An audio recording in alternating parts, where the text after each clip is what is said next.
Olá, oitavo ano. Vamos embora, mais uma aula de história hoje. Terça-feira, então, né? Portanto, dia 14 de setembro, mês 9. Vamos lá. Então, professora, me lembre então qual é o nosso conteúdo.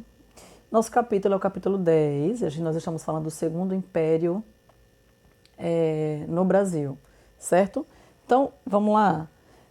A gente tem, então, o seguinte, as seguintes questões, então, para a gente falar, né? Muito problema, problema, problema. Gente, nós vamos ter, então, a partir da página 136, alguns conflitos que a Inglaterra vai ter com o Brasil, ou o Brasil vai ter com a Inglaterra, certo? Eu diria que mais é o Brasil com a Inglaterra. Professora, quais são esses conflitos? Bom, primeiro, durante muito tempo, a Inglaterra pressionou o Brasil a abrir mão dos escravos, certo? Durante um tempão aí. Lembrando também que o Brasil foi um dos últimos países a querer a abolição da escravatura, certo? O que é a abolição? Querer a liberdade para os escravos, né? Ou reconhecer os escravos legitimamente, não como mais escravos, mas agora como cidadãos, tá bom? Bom, então, como eu disse, durante muito tempo a Inglaterra fez isso com o Brasil, pressionou o Brasil a fazer isso, né? A querer abrir mão dos escravos. Mas o Brasil não fez, por quê, professora? Porque a mão de obra nesse período era assim maciçamente os escravos, certo? E os donos de fazenda, né, estavam acostumados com isso, errado, claro, né? E toda a economia, uma boa parte da economia brasileira dependia muito da questão dessa mão de obra, errado também, porque não se pagava por isso. Porque nós dependíamos muito das terras, das terras, né? Fazendas, agricultura, a questão do café, que vocês viram no vídeo passado, na aula passada. Então tinha que se ter plantação, quem plantasse, quem colhesse. Era errado porque não se pagava por isso, como deveria fazer, tá bom? Então, professora, então qual era o conflito? O conflito entre Brasil e Inglaterra era por conta disso. Por conta desse conflito, nós vamos ter então algumas coisas que acontecem. Primeiro vai ser a lei Bill-Aberdeen. Essa lei ela é criada pelos ingleses. Nós vamos ter a lei Eusébio de Queiroz. Nós vamos ter a questão Christie, que nós vamos falar agora. Christie. Bom, a lei Bill-Aberdeen era o seguinte: foi criada uma lei inglesa para realmente pressionar também o Brasil agora a abrir mão logo dos escravos. Todo navio que fosse encontrado, uma mercadoria, veja só como é que eram chamados os escravos, né? Os nossos queridos irmãos, né? Eram chamados de mercadoria. Toda vez que um navio fosse encontrado com mercadoria, que seriam esses escravos, esse navio ele seria bombardeado, mesmo que estivessem em águas brasileiras. Por quê? Porque, segundo os ingleses, era proibido, então não podia. Então, a lei Bill-Aberdeen é uma lei inglesa criada para punir, nesse caso, quem estivesse com escravos em seus navios, ainda que não fosse lá na Inglaterra, seriam bombardeados. Deixa eu fazer só uma observação. Os ingleses estavam fazendo isso principalmente porque haviam alguns grupos preocupados com isso, graças a Deus que eles existiram, e começavam a pressionar também os ingleses e outros países a não querer mais essa questão aí, gente, sabe? De estar prejudicando esses negros que vinham da África, maltratando, inclusive matando muitos deles, né, por tristeza e até pela questão do trabalho mesmo. Por conta disso, os ingleses também tiveram que abrir mão. E como eles abriram mão, e para eles, né, era melhor que se tirasse já os escravos, porque eles tinham já outros planos, né? Mas, independente disso, né, que bom que muitos ingleses tiveram esse pensamento aí, ainda que fosse de forma errada, mas muitos realmente pensaram nos escravos. Bom, enfim, essa foi a lei Bill-Aberdeen. A lei Eusébio de Queiroz, ela veio, então, de fato, para fazer o seguinte, para fazer o quê, professora? A lei Eusébio de Queiroz, ela veio, então, mesmo para, a partir daí, não haver mais tráfico, né? Ou tráfego de escravos através de navios, tá bom? Então, a lei Bill-Aberdeen é uma lei inglesa que bombardeava, punia, né, todo navio que viesse com esses escravos.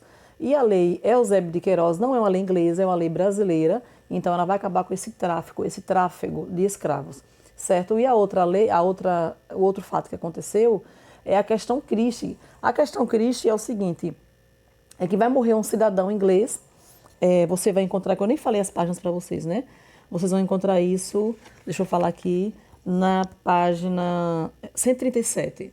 Vai morrer, por exemplo, no naufrágio, né? O Príncipe de Gales, no Rio Grande do Sul, em 1861. Presta atenção. Navio de Príncipe de Gales. Quem que vai ser ele? Embaixador inglês William Christie. Olha, presta atenção. Após o naufrágio do navio Príncipe de Gales, no Rio Grande do Sul, em 1861, sua carga foi saqueada pelos brasileiros. O embaixador inglês William Christie exigiu uma indenização. Então, o que nós vamos ter aqui? Nós vamos ter a questão Christie, que é o naufrágio do navio do Príncipe de Gales. Esse navio vai naufragar em solo brasileiro, em águas brasileiras, né, Rio Grande do Sul. Só que ele vai ser saqueado.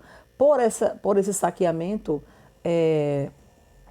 o William Christie vai exigir uma indenização altíssima. O Brasil não vai querer pagar a princípio e nós vamos ter já então uma rixa com os ingleses, né? Fora a questão lá que eles queriam de não ter mais escravidão, dessa questão mais tráfico, né, em navios. Você vai ter então essa outra rixa agora aí. O Brasil não quer pagar porque é uma indenização caríssima, gente. Olha, é uma indenização de 3.200 libras, certo? O Brasil vai se recusar a pagar e aí o que vai acontecer então? Nós vamos ter um problema aí então agora com o rei da Bélgica, desculpe, né? Leopoldo I. Por causa das relações sociais, relações econômicas, você vai falar, é que tem a ver, professora, Leopoldo I, Bélgica com Inglaterra e Brasil, porque haviam relações comerciais. Para ele foi um arbitrariamento, certo? Então o que acontece aqui? O Brasil não vai querer pagar a início, vai pagar depois, né? Depois é que vai ser pago isso. Quem vai mesmo sair de boa aí, sair lucrando, vai ser os ingleses, certo? Então a lei Christie, né? A questão Christie foi essa, Christie. Bom, aí nós vamos ter ainda a Guerra do Paraguai. A Guerra do Paraguai, depois disso, é o seguinte. O Paraguai, depois de um tempo, né? Graças a Deus, o Paraguai consegue como é que eu posso falar? Se restabelecer. O Paraguai, vou até mudar, o Paraguai, ele cresce, certo? E ele cresce de que maneira? Economicamente falando, e com isso ele cresce educacionalmente falando também. Pra você ter uma ideia, o Paraguai, o índice de analfabetismo vai ser praticamente extinto, gente. O Paraguai consegue se equilibrar financeiramente, ele consegue se equilibrar educacionalmente.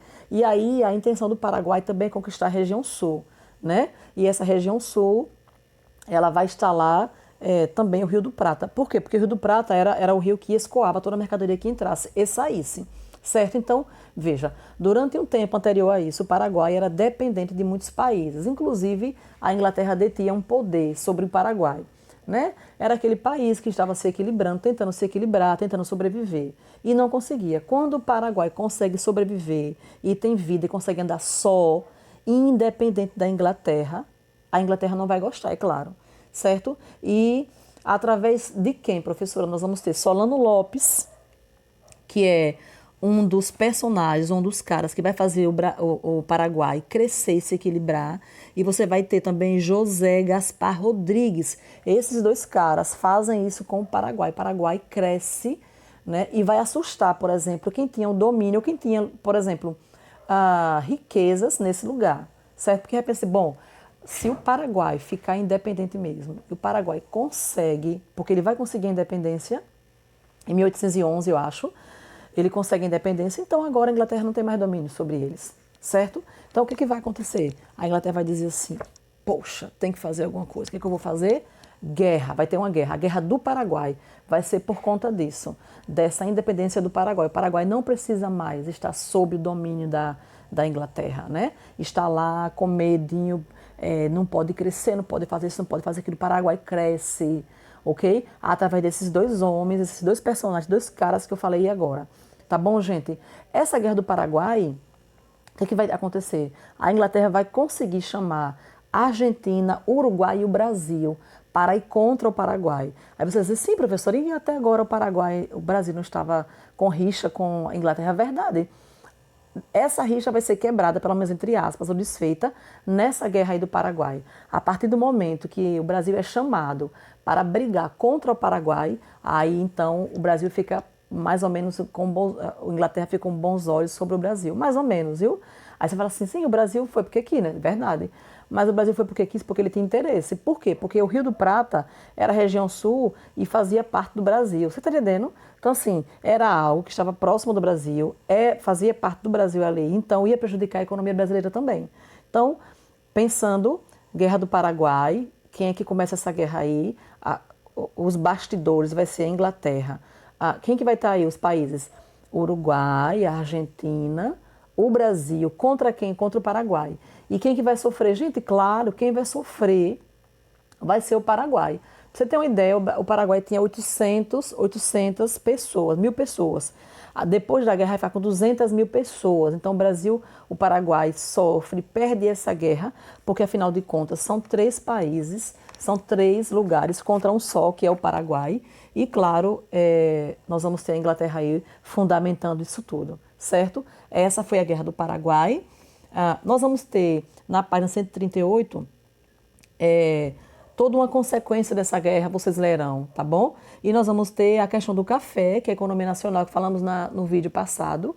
O café, ele vai estar Rio de Janeiro e São Paulo. São Paulo é que ele vai crescer mais por causa da região, né? A terra até uma terra roxa, o solo era um solo roxo e propiciava essa maior expansão do café. Então você tem Rio de Janeiro, você tem o São Paulo, e São Paulo com a questão do café, né? Vai ser a economia nacional, vai ser o café agora.